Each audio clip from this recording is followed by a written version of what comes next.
మహిళతో ఉన్నటువంటి చనువుగా ఫోటోలు కావచ్చు, వీడియోలు కావచ్చు,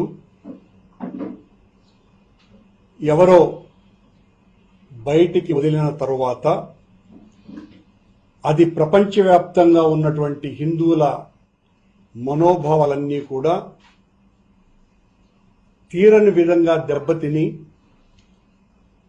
అత్యంత ప్రతిష్టాత్మకమైన దేవాలయ అధ్యక్షుడిగా ఉండి ఇంత అనైతిక అప్రాచ్య కార్యక్రమాలకు పాల్పడతాడా అని వాళ్ళందరి ఆగ్రహము ప్రపంచవ్యాప్తంగా చూశాం మనం.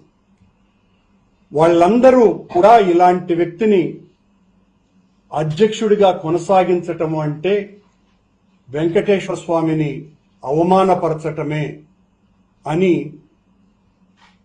ముక్తకంఠంతో సోషల్ మీడియా అంతా కూడా లక్షలాది మంది భక్తులు సోషల్ మీడియా వేదిక ద్వారా తమ అభిప్రాయాల్ని పెద్ద ఎత్తున పంచుకున్నారు. దానికి నేను నిన్న మధ్యాహ్నం 12 గంటల ప్రాంతంలో పత్రికా సమావేశం నిర్వహించి ఇలాంటి కార్యక్రమాలకు పాల్పడుతున్నటువంటి బిఆర్ నాయుడు గారు, మీరు రాజీనామా చేయవలసినటువంటి అవసరం ఉన్నది, లేదా మిమ్మల్ని ముఖ్యమంత్రి చంద్రబాబు నాయుడు గారే రిమూవ్ చేయాల్సిన అవసరం ఉంది అని నేను ప్రకటించటం జరిగింది. కోట్ల మంది చూసినటువంటి ఆ వీడియోలు, ఆ ఫోటోలను, దీనికి సంబంధించిన విషయాల వివరాలలోకి పెద్ద ఎత్తున పోకుండా బిఆర్ నాయుడు గారు నిన్న మధ్యాహ్నం పత్రికా సమావేశం నిర్వహించి ఆయన గారు దీనికి సరైనటువంటి వివరణ ఇవ్వకుండా, చూడండి చాలా స్పష్టంగా ఆయన రాసలీలకు సంబంధించినటువంటి వీడియోలు ఇవి. ఓ పరిష్వంగ ఆనందంలో మునిగి తేలుతున్నాడు బిఆర్ నాయుడు గారు అక్కడ. ఇది ఆయన మార్ఫింగ్ అని ఏ టెక్నాలజీతో అనేటువంటి, ఇంకా మిగతా ఫోటోలు కూడా చూపించమా. ఆ పరిష్వంగం కూడా గాఢ పరిష్వంగం. షిర్డీ ఇంటర్నేషనల్ ఎయిర్పోర్ట్ లో దిగినటువంటి ఫోటోలు. వీటిల్ని ఆయన ఆ గదిలో ఉండే ఫోటోలు, మా గది నుంచి బయటకు వచ్చిందా కూడా చూపించు.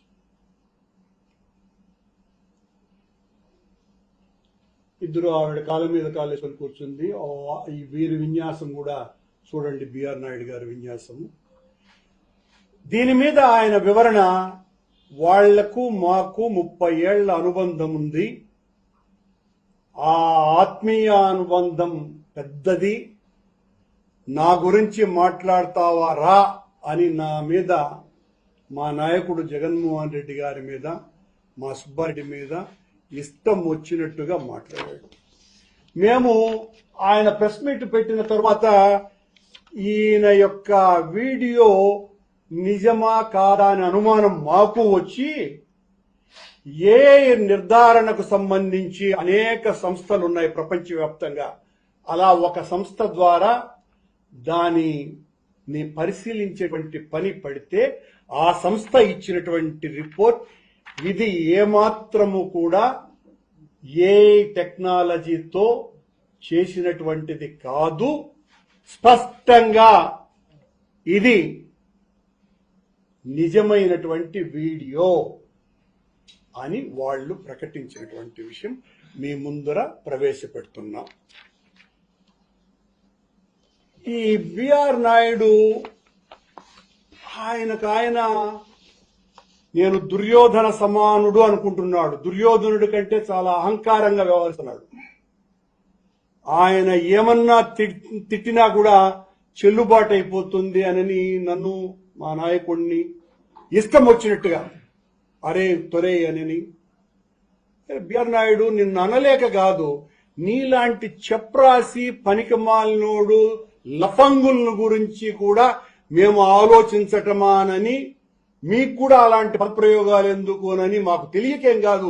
బిఆర్, నువ్వు నా కాలి గోటికి కూడా సరిపోవు, నా కాలి గోటికి కూడా సరిపోవు. నేను 1974లో ఆనాటి ముఖ్యమంత్రి జలగం వెంగళరావు నేనిచ్చినటువంటి కరపత్రం తీసుకోవటానికి ఇష్టపడకపోతే ఆయన జుబ్బా కాలర్ పట్టుకు లాగి కరపత్రం ఆ చేతిలో పెట్టినటువంటి వాడిని. అది నా ధైర్యం. ఆ రోజుల్లో నువ్వు జోబు దొంగగా ఉండుంటావు, జోబులు కొడతా ఉంటావు. నువ్వు నా గురించి ఏందేందో మాట్లాడుతున్నావు. మళ్ళీ మాట్లాడతా దాని మీద. ఆయన ఆవిడతో చాలా ఉన్నటువంటి అన్యోన్య బంధం, 30 ఏళ్ల అనురాగ బంధం అని చెప్పినాడు కదండి. ఆవిడ ఎవరైతే ఈయన అన్యోన్య బంధం అని అన్నాడో ఆవిడ 2019 ఎన్నికలప్పుడు గౌరవనీయ పూర్వ ప్రస్తుత ముఖ్యమంత్రి చంద్రబాబు నాయుడు గారు తెలుగుదేశం పార్టీకి ఆవిడ పంపించిన లెటర్ మొదట దీన్ని చూపుతున్నాను. ఇదిగో తెలుగుదేశం పార్టీ అటెస్టేషన్. అలాగే నారా లోకేష్ గారికి కూడా పంపించింది దాని అటెస్టేషన్. అలాగే ఆవిడ పవనానంద స్వామికి కూడా పంపించింది దానికి సంబంధించినటువంటిది ఇన్ఫర్మేషన్. ఆవిడ రాసినటువంటి ఉత్తరాన్ని నేను ఇప్పుడు చదువుతున్నా. Relationship subject, relationship with BR Naidu, honorary chairman TV5. గౌరవనీయ మాజీ మరియు కాబోయే ఆంధ్ర రాష్ట్ర ముఖ్యమంత్రి వర్యులు నారా చంద్రబాబు నాయుడు గారికి నమస్కరించి రాయున్నది. నా పేరు తాడేపల్లి ఇందులేఖ, వయస్సు 48 సంవత్సరాలు, daughter of late Shri Tadepalli Satyanarayanamurthy, స్వస్థలం గుంటూరు జిల్లా తెనాలి. మాది బ్రాహ్మణ వైదిక కుటుంబం అయినప్పటికీ మా నాన్నగారు తెనాలి టౌన్ హెడ్ కరణగా పనిచేసి ఉన్నారు. తదనంతర పరిణామాలతో మేము సుమారు 36 ఏళ్ల క్రితం హైదరాబాద్కు మూవ్ అయ్యి వ్యాపార నిమిత్తం హైదరాబాదులో స్థిరపడ్డాము. ప్రస్తుతము మేము హైదరాబాద్లోని మణికొండ ఏరియాలో స్థిర నివాసం కలిగి ఉన్నాము. నేను ఈ ఉత్తరం ద్వారా మీ దృష్టికి తీసుకొని రావాలి అనుకుంటున్న ముఖ్య ఉద్దేశ్యం ఏమిటనగా, బిఆర్ నాయుడు నాకు 25 సంవత్సరాలుగా పరిచయస్తులు. ఆ పరిచయం కొన్ని ఏళ్ల తరువాత రిలేషన్షిప్ గా మారింది. ఈ ప్రయాణంలో నాయుడు గారి వలన సుఖం సంతోషం తోడు లేకపోగా అనేక అవమానాలు, ఆర్థిక ఇబ్బందులు పడ్డాను, ఇంకా పడుతూనే ఉన్నాను. నన్ను ఏనాడు ప్రేమగా బాధ్యతగా చూడలేదు. అరగంట కోసం నేను అనే విషయం నాకు అర్థమయ్యేసరికే ఏళ్లు పట్టింది. నాయుడు గారు నన్ను బాగా చూసుకుంటాను, ప్రపంచంలో అందరికంటే నువ్వంటేనే ప్రేమ, నన్ను వదిలేయొద్దు అని కళ్ళనీళ్లు పెట్టుకుంటే నమ్మి ఈ రిలేషన్షిప్ స్టార్ట్ చేశాను. నాకు ఒకే కూతురు, ఆ అమ్మాయి 16 సంవత్సరాలుగా SLE సిస్టోని లూప్స్ ఏంటి మరి